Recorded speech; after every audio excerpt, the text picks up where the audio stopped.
mahasiswa program RPL Universitas Muhammadiyah Surakarta, khususnya yang Prodipor.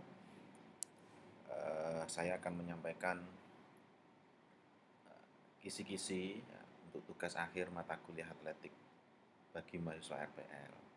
Perlu diketahui bahwa proses perkuliahan di program RPL dilakukan dengan project base atau berbasis proyek, sehingga ini adalah saat yang tepat bagi Anda semua untuk melaksanakan perkuliahan itu secara project base. Karena apa?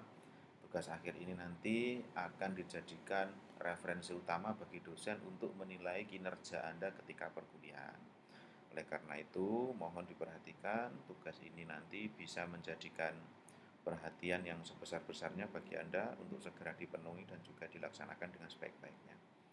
Baik, saya akan menjelaskan apa saja tugas akhir yang harus Anda kerjakan dan yang harus Anda kumpulkan ketika nanti deadline sebelum input nilai yudisium. Yang pertama adalah membuat RPP lengkap. RPP lengkap menggunakan format MS Word atau nanti disimpan dalam format dokumen. Kemudian yang kedua, RPP menggunakan kurikulum merdeka. Jadi nanti mahasiswa yang mengambil mata kuliah atletik bisa berkonsultasi dengan teman-teman yang sudah menjadi guru yang di sana di sekolahnya sudah menggunakan atau membiasakan pembelajaran dengan kurikulum merdeka. Jadi perangkat ajarnya atau RPP-nya itu apa saja, nanti silahkan disesuaikan formatnya. Kemudian untuk identitas sekolahnya nanti diisi saja mahasiswa RPL UMS gitu saja. Jadi nanti prosesnya RPP ini nanti akan dijadikan petunjuk pelaksanaan untuk kegiatan video pembelajaran Anda atau micro teaching Anda. Kemudian yang ketiga, apabila dari teman-teman RPL ini masih bingung, silahkan mencari referensi atau contoh-contoh ya, di internet sudah banyak web kurikulum tentang merdeka ya, tentang kebutuhan perangkat ajar di kurikulum merdeka itu apa saja. Di web sudah banyak, silahkan di-download, atau mungkin nanti Mas Arief yang sudah berprofesi sebagai guru atau teman-teman yang lain sudah menjadi guru bisa membantu teman-temannya untuk menyesuaikan membuat RPP dengan konteks kurikulum merdeka. Kemudian selanjutnya RPP mencakup bab pembelajaran olahraga atletik ya, jadi tidak untuk olahraga yang lain. Jadi jangan nanti membuat RPP asal copy paste comot dari internet, RPP sepak bola, RPP bola basket. Tidak ya, tapi khusus atletik. Karena apa? Mata kuliah kita adalah mata kuliah atletik. Kemudian jenjangnya apa Pak? Bebas ya, boleh ambil SMP, boleh SD, boleh SMA. Nah, ketentuannya di bawah ini. Ketua kelas nanti Mas Arif silahkan membagi menjadi 4 kelompok ya, 4 kelompok, sorry ini tulisannya 3 tapi membagi 4 kelompok, yaitu kelompok lari 100 meter, kelompok lompat jauh, kelompok tolak peluru, yang keempat kelompok lari estafet. Apabila nanti ya keempat kelompok ini proses pembagiannya masih kurang, bisa ditambah 1 kelompok lagi, kelompok lempar lembing ya, kelompok lempar lembing, supaya pembagian kelompoknya nanti ideal. Misalkan ini mahasiswanya 14 yang mengikuti kuliah atletik, berarti nanti cari jumlah subbab pembahasan dalam atletik yang bisa habis dibagi menjadi 14. Jadi nanti pembaginya 14 itu harus habis. Misalkan 1 kelompok boleh 3. Jadi kalau 3 jenjang kan ada SD, SMP, SMA. Berarti nanti 1 kelompok itu 3 orang. Ya kalau ini 4 kelompok berarti jumlahnya kan 12 orang. Ya, berarti nanti kurang 1 kalau misalkan 14. Tambah saja nanti lempar lembing ya Mas Adi. Jadi silahkan, berarti kelompoknya nanti saya kasih alternatif, ada kelompok lari ya, kelompok lari, kelompok lompat jauh, kelompok tolak peluru, kelompok lari estafet, sama kelompok lempar lembing. Nah, ada 5 kelompok, nanti mahasiswa 14 itu dibagi menjadi 5 kelompok lah. Masing-masing kelompok itu nanti ada yang 3, ada yang 2. Kemudian selanjutnya masing-masing kelompok mengerjakan RPP ya sesuai dengan urutan kelompoknya. Misalkan kelompoknya si A ya mendapatkan kelompok lari 100 meter, berarti nanti 3 orang itu dibagi. Si A mengerjakan RPP lari 100 meter untuk jenjang SD, si B mengerjakan RPP lari 100 meter untuk jenjang SMP, dan si C mengerjakan RPP lari 100 meter untuk jenjang SMA, dan seterusnya. Jadi nanti tidak ada yang sama. Ada yang tingkatnya SD, ada yang tingkatnya SMP, ada yang tingkatnya SMA. Nah, bagaimana Pak tentang nanti keluasan keilmuan yang didapat? Ya nanti bisa dikomparasikan ketika micro teaching. Ya nanti ketika micro teaching bisa bisa kita komparasikan. Oh, kalau mengajar dengan guru SD ya, menjadi guru SD itu karakteristiknya seperti ini, menjadi guru SMP karakteristiknya seperti ini, menjadi guru SMA karakteristiknya seperti ini, dan nanti disesuaikan.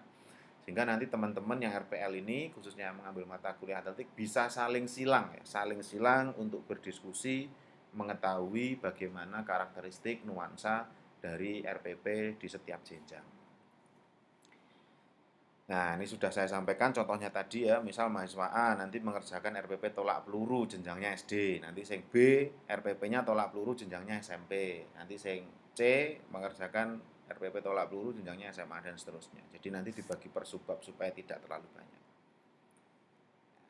Ini untuk RPP ya, RPP ketentuannya jelas, nanti apabila ada sesuatu yang ditanyakan silahkan japri saya, ketua bisa japri saya.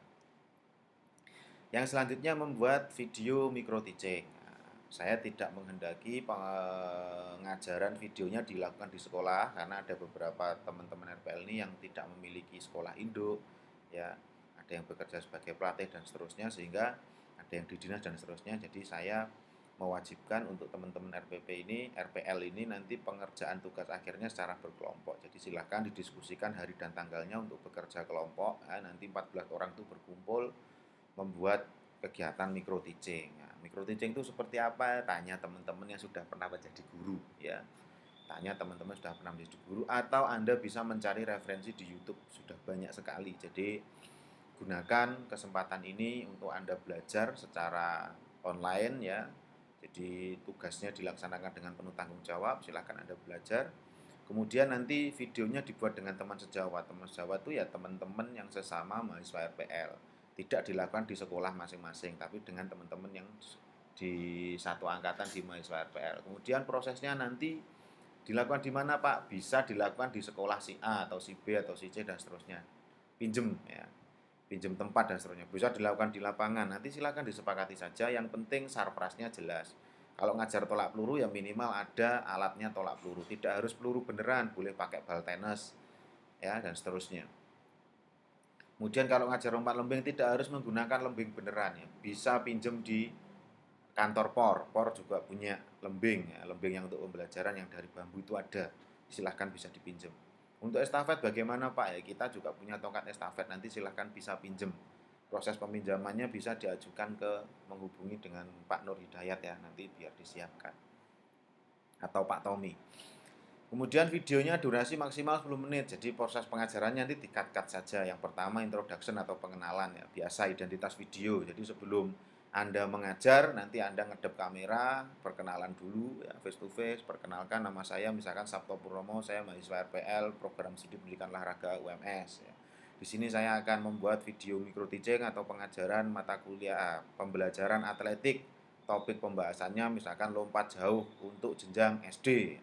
Siap gitu aja cukup, kemudian langsung Anda praktek di lapangan ya, dimulai dengan berdoa, pemanasan dan seterusnya.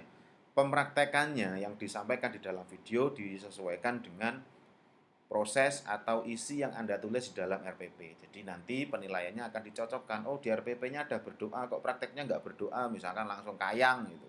Pemanasannya langsung kayang, lari pakai kepala dan seterusnya. Nggak boleh ya, harus disesuaikan dengan RPP. Harus sama persis dengan RPP. Jadi membuat video, skenario-nya adalah RPP, kemudian Anda prakteknya membuat video. Kemudian yang keempat, ya, sebelum proses perekaman harus ada introduction, jadi tadi saya sudah jelaskan, ya, termasuk identitas dan seterusnya. Kemudian videonya dikemas dengan cara yang baik. Ya. Boleh direkam pakai HP, ya HP-nya yang baik lah, yang mumpuni.